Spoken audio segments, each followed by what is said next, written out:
আসসালামু আলাইকুম। দেখুন, আমরা এর আগের দিন এভলিউশন পড়তে গিয়ে কি বলেছিলাম, যে এভলিউশন হচ্ছে to unfold, to reveal the hidden potential.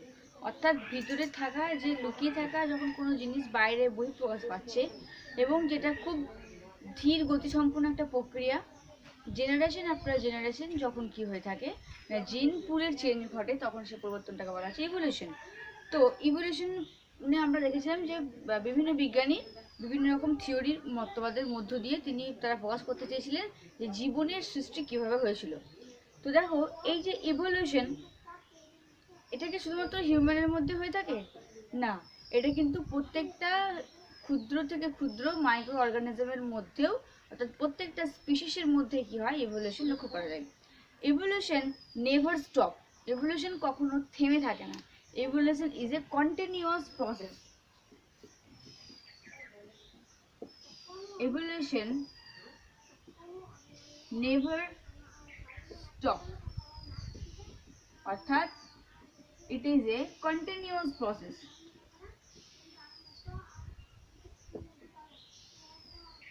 Continuous process. Evolution কখনো থেমে থাকতে পারে না, অর্থাৎ এটা সর্বদাই চলতে থাকে। কেন এই কথাটা আমরা কি করে বলছি যে ইভলিউশন সবসময় একটা কন্টিনিউয়াস প্রসেস, এটা কখনো থেমে থাকতে পারে না? কারণ এনভায়রনমেন্টাল রিমেন নট কনস্ট্যান্ট। কারণ এনভায়রনমেন্টাল কখনো স্থির থাকে না। সেহেতু এনভায়রনমেন্টাল যেহেতু সদা পরিবর্তনশীল, প্রতিনিয়তই পরিবর্তন হতে থাকছে, তাই ইভলিউশনের কথা বলতে গেলে আমাদের এনভায়রনমেন্টের কথাটা কিন্তু আসবেই, বলতেই হবে। কারণ এনভায়রনমেন্টের উপর ভিত্তি করে, এনভায়রনমেন্টের উপর নির্ভর করে ড্রাইভিং ফোর্স হিসেবে আমরা এনভায়রনমেন্ট বলেছি। তো সেই এনভায়রনমেন্ট যদি সদা পরিবর্তনশীল হয়, তাহলে সেই পরিবর্তনের সঙ্গে সঙ্গে কী হয়, ইভলিউশন ঘটতে থাকে। Evolution never stop, it is a continuous process because the environment remain never stop. Environment কখনো স্থির থাকে না। এনভায়রনমেন্টের পরিবর্তনের সঙ্গে সঙ্গে কী হচ্ছে না, ইভলিউশনের পরিবর্তন ঘটতে থাকছে। ঠিক আছে? তাহলে দেখো, কোনো প্রাণী বা মানুষ বলেছিলাম যে নিজে থেকে কিন্তু পরিবর্তন হতে পারবে না বা পরিবর্তন হবেও না। যেটা জেনেটিক্যালি চেঞ্জ করছে তাকে আমরা ইভলিউশন বলছি। তো এই যে বলছি যে পরিবর্তনশীল পরিবেশ, পরিবেশ পরিবর্তনশীল ঘটছে বলেই তো ইভলিউশন ঘটছে না। পরিবেশের প্রত্যেকটা জিনিসের সঙ্গে খাপ খাইয়ে নিতে, মানিয়ে নিতে গিয়ে যে সমস্ত নতুন ক্যারেক্টার, নতুন বৈশিষ্ট্য আবির্ভাব ঘটছে, যে পরিবর্তন দেখা দিচ্ছে একটা জেনারেশন থেকে অপর জেনারেশনের মধ্যে, যে চেঞ্জগুলো লক্ষ্য করা যাচ্ছে পরিবর্তনশীল পরিবেশে মানিয়ে নেওয়ার জন্য, সেটাকেই তো আমরা ইভলিউশন বলছি। তো পরিবেশ পরিবর্তনশীল, এই কথাটা বলতে কি বোঝায়? যে হঠাৎ করে বন্যা দেখা দিল বা খরা, ভূমিকম্প এলো, এই এই যে পরিবর্তন, এটাকে কিন্তু এনভায়রনমেন্টাল চেঞ্জ আমরা বলতে পারি না। তাই এনভায়রনমেন্টাল চেঞ্জ কি? ধরো একটা রুমের মধ্যে, একটা রুমের যদি বদ্ধ করে রাখা হয়, তাহলে সেই রুমে একটা নির্দিষ্ট রুম টেম্পারেচার থাকে। সেই রুমের মধ্যে এনভায়রনমেন্টাল কন্ডিশন একটা আলাদা রকম থাকে। সেখানকার অক্সিজেন, সেখানকার কার্বন ডাই অক্সাইড, যখনই রুমে আমরা বাইরে থেকে এন্টার করি, তখন কি হয় না, সেই সার্টেন টাইম কি হয়ে থাকে না, সেই রুমের এনভায়রনমেন্টটা চেঞ্জ হয়ে থাকে। কেন? কারণ আমরা তখন অক্সিজেন নিচ্ছি, কার্বন ডাই অক্সাইড ছাড়ছি, O2 CO2-র আদান প্রদানটা চেঞ্জ হচ্ছে। আগে যেটা ছিল এখন তা থেকে পরিবর্তন হলো। আর আমরা যে জুতো পরে বা রুমের মধ্যে প্রবেশ করি, তাহলে কি হয়ে থাকে না, সেখানেও কি হয়, জুতোর মধ্য দিয়ে আমাদের মাইক্রো অর্গানিজমগুলো রুমে এন্টার করছে। তাহলে রুমের মধ্যে থাকা যে মাইক্রো অর্গানিজম, সেইগুলোর কি হচ্ছে, তাদের পরিবেশটা পরিবর্তনশীল ঘটলো। কারণ রুমের টেম্পারেচার, রুমের এনভায়রনমেন্ট, আর আমি যদি বাইরে থেকে রুমের মধ্যে প্রবেশ করি, তাহলে রুমের এনভায়রনমেন্ট টোটালি আলাদা। এই যে চেঞ্জ দেখা যায়, অর্থাৎ এনভায়রনমেন্টের পরিবর্তনটাকে আমরা উপর লেভেলে দেখলে বুঝতে পারবো না, মাইক্রো লেভেলে গিয়ে দেখতে হবে যে সূক্ষ্মাণুসূক্ষ্মভাবে কী হয়ে থাকে না, এনভায়রনমেন্টাল চেঞ্জ হয়ে থাকে। বারবার বলছি, ইভলিউশন বলতে গেলে আমরা পরিবেশের কথাটা বলবোই। কারণ আগের দিন বলেছিলাম ন্যাচারাল সিলেকশন। ন্যাচারাল সিলেকশন মানে পরিবেশে তো বিভিন্ন বিভিন্ন ধরনের পপুলেশনে বিভিন্ন প্রজাতি, বিভিন্ন প্রাণী বাস করবে। সবাই কি সেই পরিবেশে প্রতিকূল পরিবেশটাকে মানিয়ে নিয়ে এগিয়ে যেতে বা সার্ভাইভ করতে পারে না। তাহলে নেচার তাকেই সিলেক্ট করবে যার মধ্যে মানিয়ে নেওয়ার ক্ষমতাটা আছে। আর এই মানিয়ে নেওয়ার ফলেই তাদের মধ্যে কি হবে না, বেশি ভালোভাবে কি হয়, ইভলিউশন বা পরিবর্তনটা লক্ষ্য করা যাবে। ওকে? তাহলে বোঝা গেছে। এরপরে দেখো, এরপরে কি হয়েছিল যে ইভলিউশন কিন্তু শুধু যে একটা একটা নির্দিষ্ট রাস্তা, হ্যাঁ, যে একটা সিঁড়ির মতো একটা জায়গায় শুরু হলো আর অপর জায়গায় গিয়ে শেষ হলো, সেটা কিন্তু ইভলিউশন নয়। ইভলিউশন হচ্ছে একটা ট্রির মতো, ট্রি লাইক স্ট্রাকচার। ইভলিউশনকে গাছের সঙ্গে তুলনা করা হয়েছে। কারণ কি না, গাছের যেমন একটা নির্দিষ্ট জায়গা থেকে উৎপন্ন হয়ে কি হয় না, বিভিন্ন শাখা প্রশাখা বাড়তেই থাকে, তাই না? কমন অ্যানসিস্টার, তাদের পূর্বপুরুষ একটাই থাকবে, এবং সেখান থেকে কি হচ্ছে, শাখা প্রশাখার মাধ্যমে, ব্রাঞ্চ সৃষ্টির মাধ্যমে কি হয় না, একদম এগিয়ে যেতে থাকে। তাহলে এটা কিন্তু কখনো একটা নির্দিষ্ট সিঁড়ির মতো একটা নির্দিষ্ট ওয়ে নয়, যে একটা নির্দিষ্ট জায়গা থেকে ইভলিউশন শুরু হলো এবং এবং একটা নির্দিষ্ট জায়গা দিয়ে ইভলিউশন স্টপ হলো, এটা কিন্তু নয়। ইভলিউশন যেটা ট্রি লাইফ, অর্থাৎ গাছের ব্রাঞ্চ যেমন বা বিভিন্ন দিকে বিভিন্ন ওয়েতে ছড়িয়ে থাকে, সেরকম হচ্ছে ইভলিউশন। তো ইভলিউশন যেমন ধরো, প্রথম ক্লাসে প্রথম সৃষ্টি হয়েছিল কোন আদ্যপ্রাণী, কোন জীব, এককোষী সরল Protozoa, Porifera, Cnidaria, Ctenophora, Echinodermata, হ্যাঁ ওকে, অ্যাক্সেল হেলমেন্থিস, তাই না? Platyhelminthes, Cnidaria, Platyhelminthes, Aschelminthes, Cnidaria, Arthropoda, Mollusca, তারপর তোমার একাইনোডার্মাটা, তারপর তোমার অ্যাক্সেল হেলমেন্থিস, আর কি হয়ে থাকে না, সাইক্লোস্টোমাটা, তারপর তোমার রেপটিল, অ্যাম্ফিবিয়া, রেপটাইল, বার্ডস, ম্যামালস। তো এখানেই কি স্টপ ইভলিউশন? অর্থাৎ protozoa, Porifera, Cnidaria, ctenophora, Annelida, Echinodermata থেকে কি ম্যামালসে গিয়ে ইভলিউশন স্টপ হয়ে যায়? না, evolution is a tree like, অর্থাৎ গাছের মতো ইভলিউশন কি হচ্ছে না, সর্বদাই বাড়তে, মানে সর্বদাই চলতে থাকে, কন্টিনিউয়াসলি একটা প্রসেস। ওকে, ঠিক আছে। তাহলে এরপরে দেখো, আগের দিন আমরা দেখেছিলাম যে থিওরি, তো তার মধ্যে আমরা স্পন্টেনিয়াস থিওরি অব্দি পড়েছিলাম, যেখানে বলা হয়েছিল কি, বিজ্ঞানী রেডি, লুইস পাস্তুর বলেছিলেন যে লাইফ হচ্ছে অরিজিনেট হয়েছে স্পন্টেনিয়াসলি, স্বতঃস্ফূর্তভাবে। তো সেইটাকে কিন্তু মেনে নিতে পারেননি অন্য বিজ্ঞানীরা। তিনারা কি বলেছেন যে লাইফ স্পন্টেনিয়াসলি ভাবে, একটা কথা মাথায় রাখো, জীবন কখনো আপনা আপনি তৈরি হতে পারে না।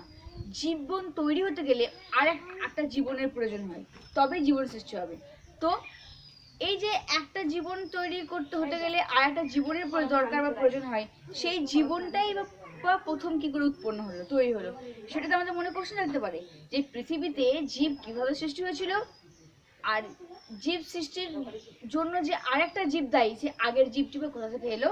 তো আমরা যে নেক্সট যে থিওরি, সেটা সম্পর্কে আলোচনা করব। দেখো, দ্য নেক্সট থিওরি হচ্ছে the theory of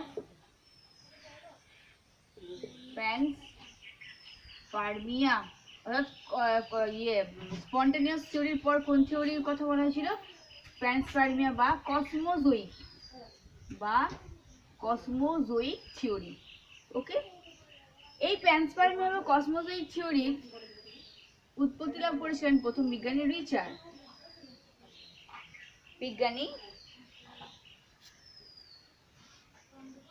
Richard and support করেছিল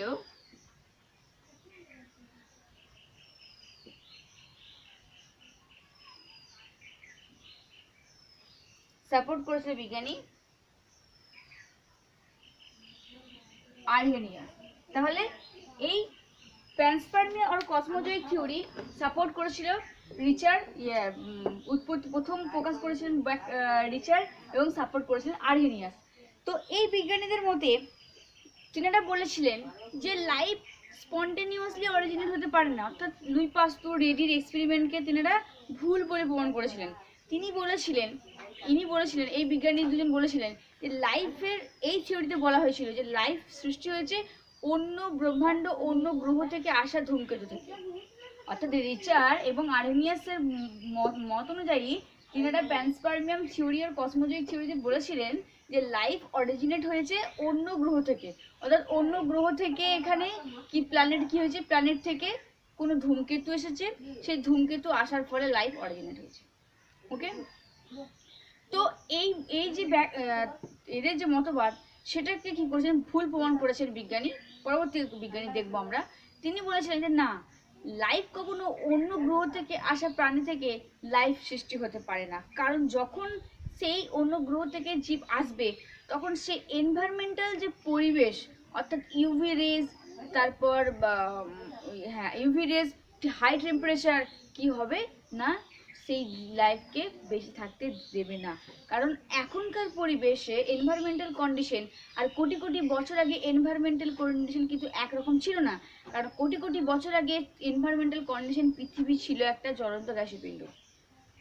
পরবর্তী আমরা দেখছি, তো এটা তিনি বলতে চাইছিলেন যে অন্য গ্রহ থেকে জীব এসে এখানে লাইফের উৎপত্তি হওয়া সম্ভব নয়, অসম্ভব, চান্স খুব কম।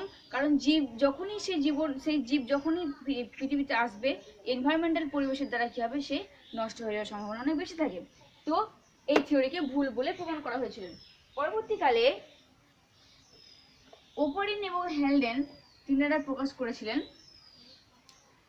যে থিওরি,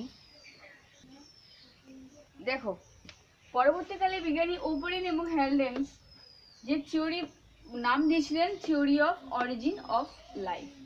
তো এই ওপারিন এবং হেলডেনের থিওরিকেই কি হয়েছে না গ্রাহ্য করা হয়েছে, অর্থাৎ মান্য করা হয়েছিল।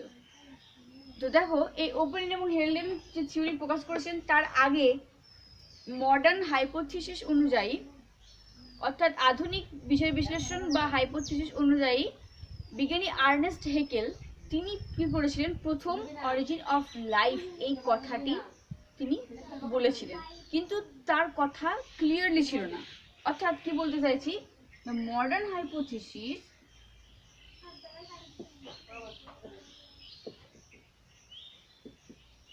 দেখো, for origin of life was put, the origin of life was put forward by কে দিয়েছিলেন, Ernest Haeckel. Forward by Haeckel,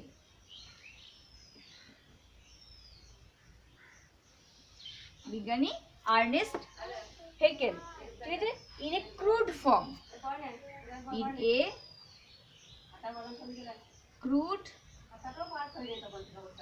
crude form, ঠিক আছে, এটা মনে রাখো যে এই যে ওপারিন এবং হেলডেন তিনারা যে বলেছিলেন যে origin of the life theory প্রকাশ করেছিলেন, তার আগে বিজ্ঞানী আর্নেস্ট হেকেল নাম শুনেছো, তিনি বলেছিলেন দ্য মডার্ন হাইপোথিসিস অনুযায়ী তিনি অরিজিন অফ দ্য লাইফের কথাটা প্রথম বলেছিলেন, কিন্তু in a crude form. Crude form মানে হচ্ছে তোমার, তিনি সেটাকে সঠিকভাবে প্রকাশ করতে না পারাকে বলা হচ্ছে ক্রুড ফর্ম। অর্থাৎ তিনি অরিজিন অফ লাইফ এই ব্যাপারটাকে তিনি একটা ক্রুড ফর্মে অস্পষ্টভাবে তিনি ব্যাখ্যা দিয়েছিলেন। তো ইনার এই কথাটাকে নিয়েই, অর্থাৎ আর্নেস্ট হেকেলের অরিজিন অফ লাইফ এই কথাটা নিয়েই কি করেছিলেন বিজ্ঞানী ওপারিন হেলডেন এবং মিলার-উলে, তিনারা সেটাকে এক্সপেরিমেন্টালি প্রমাণ করিয়েছিলেন যে অরিজিন অফ লাইফ মানে অর্থাৎ জীবনের উৎপত্তি কিভাবে সৃষ্টি হয়েছিল। ওকে, তাহলে আর্নেস্ট হেকেলের এই যে অস্পষ্ট ব্যক্ত কথা, সেইটাকে নিয়েই বিজ্ঞানী ওপারিন এবং হেলডেন কি করেছিলেন না, এবং মিলার-উলে সেটাকে নিয়ে এক্সপেরিমেন্টালি প্রমাণ করার চেষ্টা করেছিলেন। ওকে, তাহলে পরবর্তীকালে ওই কথাটা নিয়ে এক্সপ্লোরেশন করেছিলেন, এক্সপ্লোরেশন করেন কে না, সায়েন্টিস্ট ওপারিন অ্যান্ড হেলডেন, আর এক্সপেরিমেন্টালি প্রমাণ করেন, এক্সপেরিমেন্টালি প্রুভ করেছিলেন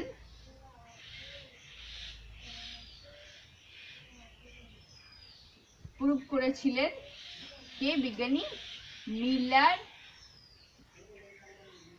এবং উলে।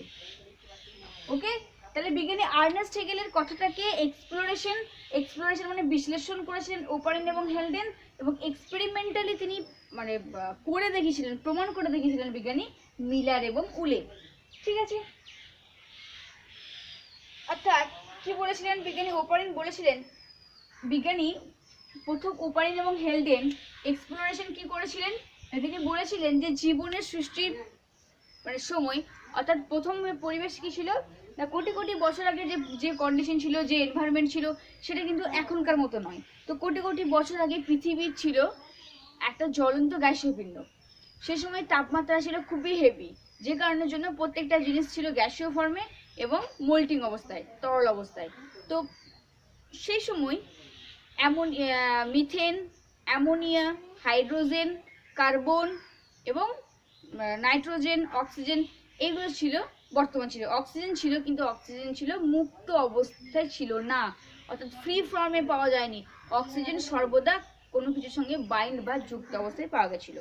তো পরবর্তীকালে যখন আস্তে আস্তে পৃথিবী তার তাপমাত্রাকে হারাতে থাকে, তখন এই সমস্ত জিনিসগুলো কোনগুলো না, এই যে গ্যাসীয় অবস্থায় পাওয়া গেছিল মিথেন, অ্যামোনিয়া, কার্বন, হাইড্রোজেন, জলীয় বাষ্প, এইগুলো আস্তে আস্তে কি হয়, জমাটবদ্ধ হতে থাকে এবং একটা জটিল যৌগে পরিণত হতে শুরু করে।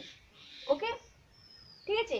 এবারে কি হচ্ছে, জটিল যৌগ হিসেবে তখন দেখা যায় যে অ্যামাইনো অ্যাসিড যুক্ত হয়ে প্রোটিন তৈরি হতে শুরু করে, গ্লুকোজ যুক্ত হয়ে কার্বোহাইড্রেট হতে শুরু করে। ওকে, তো এই জিনিসগুলো কোথায় মানে তৈরি হয়েছিল, ঘটেছিল জলের মধ্যে, সমুদ্রের জলের মধ্যে। তাহলে কি বললাম যে ওপারিন এবং হেলডেন তিনি অরিজিন অফ লাইফের আর্নেস্ট হেকেলের কথাটাকে তিনি এক্সপ্লোরেশন করতে গিয়ে, ব্যাখ্যা করতে গিয়ে বলেছিলেন যে পৃথিবীর সৃষ্টির সময় ছিল একটা উচ্চ তাপমাত্রাযুক্ত গ্যাসীয় পিণ্ড।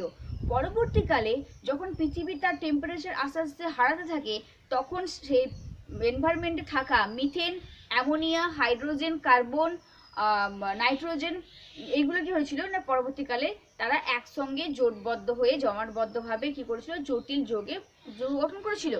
জটিল যৌগ যেমন অ্যামাইনো অ্যাসিড তৈরি হয়েছিল, অ্যামাইনো অ্যাসিডগুলো আবার পরস্পরের সঙ্গে যুক্ত হয়ে প্রোটিন, গ্লুকোজ তৈরি হয়েছিল, সেই গ্লুকোজ আবার পরস্পরের সঙ্গে যুক্ত হয়ে কার্বোহাইড্রেট গঠিত হয়েছিল। কিভাবে গঠিত হলো না, বা অগ্নুপাতের ফলে সৃষ্টি এনার্জি দ্বারা, সূর্য লাইটিং এর ফলে, ক্লাউড মেঘ থেকে বিদ্যুতের ফলে, ইউভি রেজের ফলে, সেখান থেকে প্রাপ্ত এনার্জিকে ব্যবহার করে সেই সিম্পল যৌগগুলো কমপ্লেক্স যৌগে পরিণত হয়েছিল। এটা ঘটেছিল কোথায়, সমুদ্রের জলে। সেই জন্য সমুদ্রের জলে যখন এই সিম্পল জিনিসগুলো, অর্থাৎ methane, ammonia, carbon, hydrogen, water vapour, এইগুলো যখন নিজেদের মধ্যে সমুদ্রের জলে তারা কি হয়েছিল না, গুলে গেছিল। সমুদ্রের জলে দ্রবীভূত হওয়ার পর, গুলে যাওয়ার পর তারা একে অপরের সঙ্গে ইন্টারেক্ট করেছিল খুব মানে কঠিনভাবে। ইন্টারেক্ট করার পর জোটবদ্ধভাবে কমপ্লেক্স যৌগে পরিণত হয়েছিল। তো জীবন সৃষ্টির জন্য বা লাইফ সৃষ্টির জন্য সমুদ্রের জলটাকেই বা কেন বেছে নেওয়া হয়েছিল, জলকে কেন বেছে নেওয়া হয়েছিল, কারণ আমরা জানি water is a excellent solvent. জল হচ্ছে একটা সব থেকে ভালো কি দ্রাবক, যেখানে কি হয়ে থাকে না, বেশিরভাগ জিনিসই গুলে যায়, দ্রবীভূত হয়ে থাকে। তাহলে যখন কোনো জিনিস দ্রবীভূত হবে, তখন তারা নিজেদের মধ্যে ইন্টারেক্ট করার সুযোগটা বেশি পাবে, জোটবদ্ধ হওয়ার সুযোগটা অনেক বেশি পরিমাণে থাকবে। সেই কারণের জন্য সমুদ্রের জলেই প্রথম কি হয়েছিল না, জীবন সৃষ্টিকে বেছে নেওয়া হয়েছিল। ওকে, তাহলে কি বললাম যে এই সিম্পল যৌগগুলো যখন ধীরে ধীরে কমপ্লেক্স জটিল যৌগে পরিণত হতে শুরু করেছিল থ্রু এনার্জি সোর্স হচ্ছে ইউভি রেজ, তারপর তোমার লাইটিং ফ্রম ক্লাউড অ্যান্ড কি হয়েছে এনভায়রনমেন্ট এবং অগ্নুপাত ইত্যাদি সোর্স থেকে যখন কমপ্লেক্স যৌগে পরিণত হতে শুরু করলো সমুদ্রের জলের মধ্যে, তখন কি হলো না, তখন এবং হ্যাঁ সমুদ্রের জলের মধ্যে সেগুলো হতে শুরু করলো। তো সেগুলো দেখবো যে সেই থিওরি আস্তে আস্তে সেই কমপ্লেক্স যৌগ যেগুলো হচ্ছে তোমার একটা কোষ সৃষ্টির জন্য মুখ্য উপাদান রূপে গৃহীত হয়েছে। তো দেখো জলের মধ্যে জীবনের সৃষ্টি হয়, কারণ একটা মায়ের যখন বেবি তার ইউটেরাসের মধ্যে জন্মায়, তখন সেখানে কি হয়ে থাকে, তার চারিপাশে তো জলই থাকে না, তাই না? আচ্ছা, তাহলে বোঝা গেছে এই জিনিসটা যে সিম্পল জিনিসগুলো কমপ্লেক্সে পরিণত হচ্ছে থ্রু এনার্জি সোর্সের মাধ্যমে জলের মধ্যে। তো এই যে জলের মধ্যে এই সিম্পল জিনিসগুলো দ্রবীভূত হয়ে একটা কমপ্লেক্স যৌগ তৈরি হলো, একে বলা হয় হট ডাইলিউট স্যুপ। এটা পরীক্ষাতে কোশ্চেন আসে, ঠিক আছে? দেখো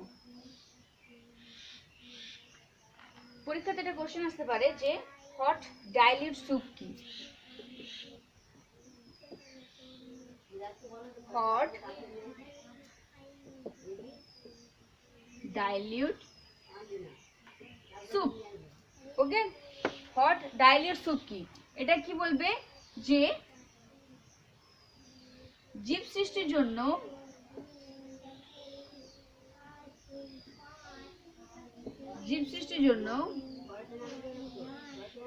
প্রথম পরিবেশে থাকা সরল যৌগ কি না, প্রথম পরিবেশে থাকা, নোট করে নাও, সরল যৌগ যেগুলো সেটা হচ্ছে, দেখো কোনগুলো, CH4, NH3, H, hydrogen, H2 and water vapour. Okay, তো জীব সৃষ্টির জন্য প্রথম পরিবেশে থাকা সরল যৌগ যখন সমুদ্রের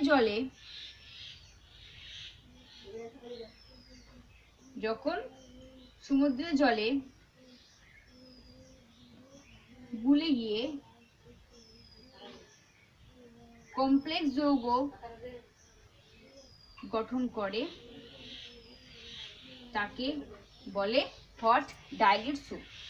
এটা কে বলেছিলেন? বিজ্ঞানী ওপারিন এবং হেলডেন বলেছিলেন যে সিম্পল যৌগগুলো সমুদ্রের জলের মধ্যে দ্রবীভূত হয়ে একটা কমপ্লেক্স যৌগ ফর্ম করে নিজের মধ্যে ইন্টারেক্ট করে। ঠিক আছে, অর্থাৎ এতক্ষণ যে কথাটা বললাম যে সিম্পল এনভায়রনমেন্টাল কন্ডিশন এখনকার মতো ছিল না, সিম্পল যৌগগুলো আস্তে আস্তে এনার্জি থ্রো মাধ্যমে কমপ্লেক্স যৌগে পরিণত হলো, তো এই সমুদ্রের জলের মধ্যে প্রথম সেটা হয়েছিল। হ্যাঁ, তো এই যে কথাগুলো সেগুলো ব্যাখ্যা করেছিলেন দে থিওরির মধ্য দিয়ে, তার নাম হচ্ছে chemical theory of origin of the life, অর্থাৎ জীবন সৃষ্টির জন্য রাসায়নিক theory, or theory of the artificial synthesis বলা হয়ে থাকে, অর মেটারিয়ালিস্টিক থিওরি। এই মেটারিয়ালিস্টিক থিওরি এটা নামটা মনে রাখবে, যেটা বিজ্ঞানী ওপারিন দিয়েছিলেন। তাহলে ব্যাখ্যাটা হচ্ছে বোঝা গেছে। তো এরপর বোঝাবো যে তিনি কি কি বলেছিলেন। তো আমরা যে এখন কি পড়ছি যে জীবন সৃষ্টি কিভাবে হয়েছিল, প্রথম জীব কিভাবে সৃষ্টি হয়েছিল, সেই আর্নেস্ট হেকেলের কথাটাকে হেলডেন এবং ওপারিন কিভাবে ব্যাখ্যা বিশ্লেষণ করেছিলেন সেটা আমরা এখন দেখছি। দেখো, তো আমি যে কথাটা বললাম, ওপারিন এবং হেলডেন যে এক্সপ্লোরেশন করেছিলেন, ব্যাখ্যা করেছিলেন, সেটা লেখা হয়েছে। ওকে, এটা নোট করে নেবে।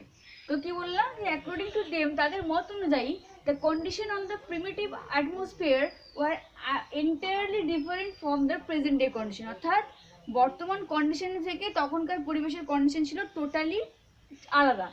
অ্যাটমসফিয়ার ওয়াজ রিডিউসিং টাইপ, সেই সময়কার পরিবেশ ছিল রিডিউসিং টাইপ। রিডিউসিং টাইপ মানে নো ফ্রি O2, অর্থাৎ কোনো ফ্রি অক্সিজেন ছিল না, সেই জন্য সেই পরিবেশটাকে বলা হচ্ছে রিডিউসিং টাইপ।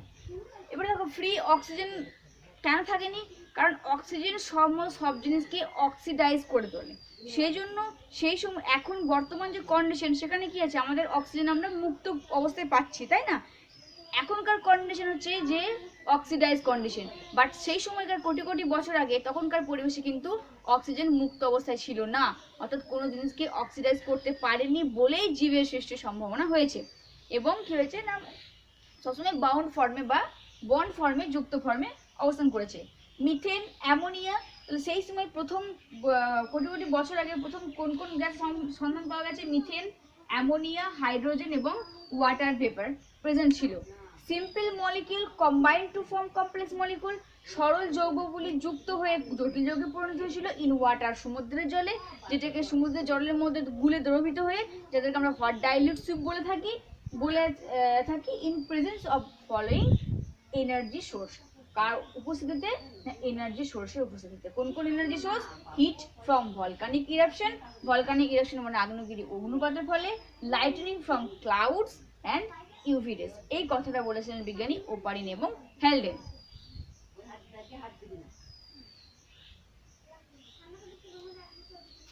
ওকে, দেখো তাহলে ওপারিন হেলডেন তিনি ব্যাখ্যা করেছিলেন যে থিওরি, তাকে বলা যায় কেমিক্যাল এভলিউশন। তাহলে অভিব্যক্তি বা এভলিউশনের অরিজিন অফ দ্য লাইফ সৃষ্টির দুটো থিওরি, একটা হচ্ছে ওপারেন হ্যালডেনের মতে একটা কেমিক্যাল ইভলিউশন থিওরি, একটা হচ্ছে তোমার বায়োলজিক্যাল ইভলিউশন। তাহলে স্টেপ ইন কেমিক্যাল ইভলিউশন স্টেপগুলো কি কি?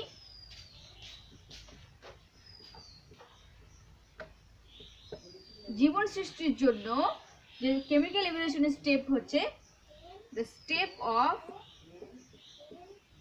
Of chemical evolution. এগুলো লিখে নেবে। দ্য অ্যাটমিক ফেজ, প্রথম ছিল atomic phase,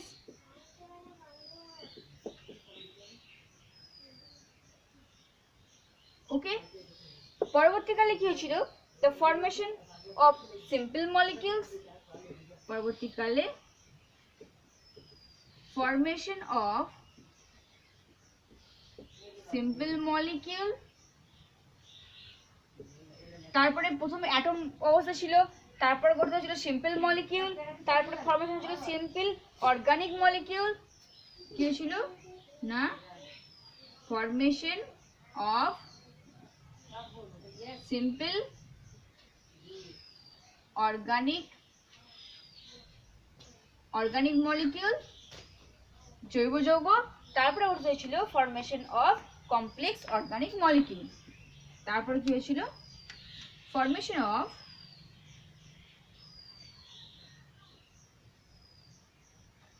complex organic molecule. তো এই কথাটাই তো বলেছিলেন না ওপারিন এবং হেলডেন। তাহলে তার তিনটা থিওরি হচ্ছে কেমিক্যাল ইভলিউশন, যেখানে বিজ্ঞানী ওপারিন এবং হেলডেন বলেছিলেন যে প্রথম অবস্থা ছিল অ্যাটমিক ফেজ, পরবর্তীকালে ধীরে ধীরে সেখান থেকে সিম্পল মলিকিউল তৈরি হয়, অর্থাৎ hydrogen, methane, hydrogen, carbon, nitrogen. পরবর্তীকালে formation of the simple organic molecule, সেখান থেকে তৈরি হয়েছিল কমপ্লেক্স অর্গানিক মলিকিউল, জটিল যৌগ। অর্থাৎ সরল জৈব যৌগ থেকে জটিল জৈব যৌগ তৈরি হয়েছিল থ্রু এনার্জি সোর্সেস। এটা কোন থিওরিতে বলা হয়েছিল? দ্য কেমিক্যাল ইভলিউশন থিওরিতে বলা হয়েছিল বিজ্ঞানী ওপারিন এবং হেলডেনের মত অনুযায়ী। ওকে, তো সেটা আমরা দেখবো। তাহলে প্রথম বললাম কি? Atomic phase. কেমিক্যাল ইভলিউশনের প্রথম ফেজ হচ্ছে অ্যাটমিক। এইগুলোকে পড়ার সময় একটু ভাববে, তাহলে খুব দেখবে ভালো লাগবে। তেমন কিছুই কিন্তু বলিনি, জাস্ট এটাই হচ্ছে যে কিভাবে জীবনের উৎপত্তি, সেই উৎপত্তি অনুযায়ী যে ব্যাখ্যা, বিজ্ঞানী আর্নেস্ট হেগেলের ব্যাখ্যা, সেই কথাটাকেই ওপারিন এবং হেলডেন পরীক্ষার মাধ্যমে এক্সপ্লেনেশন করেছেন। পরীক্ষাটা কি না, পৃথিবী যখন তৈরি হয়েছিল তখনকার কন্ডিশন এখনকার কন্ডিশন থেকে টোটালি আলাদা ছিল। সেই সময় অক্সিজেন মুক্ত অবস্থায় পাওয়া যায়নি, অর্থাৎ সবসময় বাইন্ড ফর্মে পাওয়া গেছিল। সেই সময় কি সিম্পল যে সরল যৌগ, যেগুলো এনার্জি থ্রু যুক্ত হয়ে একটা জটিল যৌগে পরিণত হয়েছিল, এবং সেই যৌগগুলো কোথায় তৈরি হয়েছিল? সমুদ্রের জলের মধ্যে দ্রবীভূত হয়ে, কারণ water is a excellent solvent, সেই কারণে একে হট ডাইলুট স্যুপ বলা হয়ে থাকে। জাস্ট এই কথাগুলো বলা হয়েছে। তো স্টেপ অফ কেমিক্যাল ইভলিউশনের প্রথম স্টেপ হচ্ছে অ্যাটমিক স্টেপ। কি বললাম? যে অ্যাটমিক ফেজ।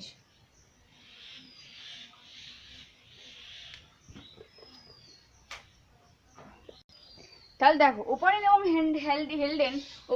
হেলডেন যে কেমোজেনি আর কেমিক্যাল ইভলিউশনে তিনি কি বলেছেন, যে প্রথম অবস্থায় কি ছিল, রাসায়নিকভাবে তিনি প্রমাণ করতে চেয়েছিলেন যে হ্যাঁ কিভাবে কমপ্লেক্স যৌগ তৈরি হচ্ছে সেটা দেখবো। তো কমপ্লেক্স যৌগ তৈরি করার তাদের উদ্দেশ্যটা কি ছিল? কারণ উদ্দেশ্য ছিল যে দেখবো আমরা যে কমপ্লেক্স যৌগগুলো সিম্পল যৌগ থেকে তৈরি হচ্ছে, সেইগুলোই হচ্ছে একটা কোষ, একটা সেল সৃষ্টির জন্য প্রাথমিক উপাদান। ঠিক আছে? তাহলে প্রথম হচ্ছে অ্যাটমিক ফেজ, যেখানে তিনি বলেছিলেন যে হাইড্রোজেন, অক্সিজেন কোনো ফ্রি ফর্মে পাওয়া যাবে না, অর্থাৎ বাউন্ড অবস্থায়। তাহলে hydrogen, oxygen, carbon, nitrogen, sulphur, phosphorus ইত্যাদি পাওয়া গেছিল। কখন না? কোটি কোটি বছর আগে। এবার দেখো এই যে জিনিসগুলো, অর্থাৎ hydrogen, carbon, oxygen, nitrogen, sulphur, phosphorus, এই মলিকিউলসগুলো তখন বর্তমান ছিল তো অ্যাটমিক ফেজে। তো সেই মলিকিউলগুলো, তো এই যে মলিকিউল সেগুলো কি দেখো, একটা সেলের যদি কম্পোজিশন দেখা হয়, একটা কোষ তৈরির জন্য যে উপাদানগুলো, সেই তো উপাদান বলতে এই জিনিসগুলো তো বর্তমান থাকে না মেনলি, তাই না? অর্থাৎ ফ্রেম এলিমেন্ট বলা হয় এদেরকে। মুখ্য উপাদান হিসেবে কি হয়? Hydrogen, oxygen, carbon, nitrogen, sulphur, phosphorus. এই উপাদানগুলোই তো একটা সেলের মধ্যে বর্তমান থাকে, একটা সেল সৃষ্টির মুখ্য উপাদান। অর্থাৎ আমরা যদি একটা অ্যামিবা থেকে শুরু করে একটা এলিফ্যান্টকে দেখি, তাহলে দেখবো যে অ্যামিবার সেলও যে কম্পোজিশন দিয়ে তৈরি, এলিফ্যান্টের সেলও তাই কম্পোজিশনে তৈরি। অর্থাৎ এই যে মুখ্য এলিমেন্ট যেগুলো হচ্ছে কি না প্রোটোপ্লাজম তৈরিতে সাহায্য করে। তাহলে এই উপাদানগুলো সেলের মুখ্য উপাদান, যা থেকে কি হয় তৈরি হয় প্রোটোপ্লাজম। বোঝা গেছে যে ধীরে ধীরে কিভাবে জীবনের সৃষ্টি হচ্ছে। ঠিক আছে, তাহলে প্রথমে ছিল অ্যাটমিক ফেজ, যেখানে এই উপাদানগুলো মুখ্য উপাদান হিসেবে বর্তমান ছিল। আর এই মুখ্য উপাদান আমরা জানি যে সেল সৃষ্টির জন্য মেনলি দায়ী, এবং যেখান থেকে কি হয়েছিল প্রোটোপ্লাজমের সৃষ্টি হয়েছিল, অর্থাৎ প্রোটোপ্লাজম সৃষ্টিতে সাহায্য করে, যার থেকে প্রোটোপ্লাজম তৈরিতে সাহায্য করে। ওকে, অ্যাটমিক ফেজ হলো। নেক্সট কি বলা হয়েছিল যে ফরমেশন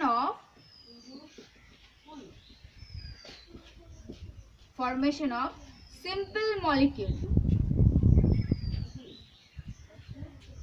কি বলা ছিল যে অ্যাটমিক ফেজের পর হচ্ছে সিম্পল মলিকিউল ফরমেশন হয়েছিল।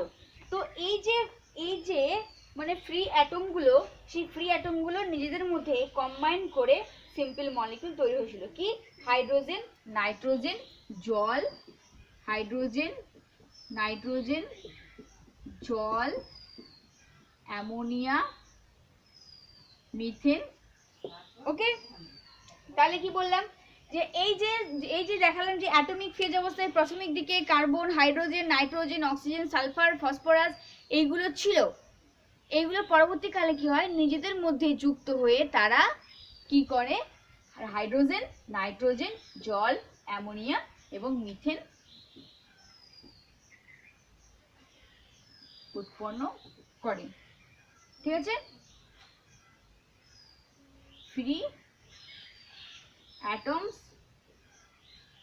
যুক্ত হয়ে।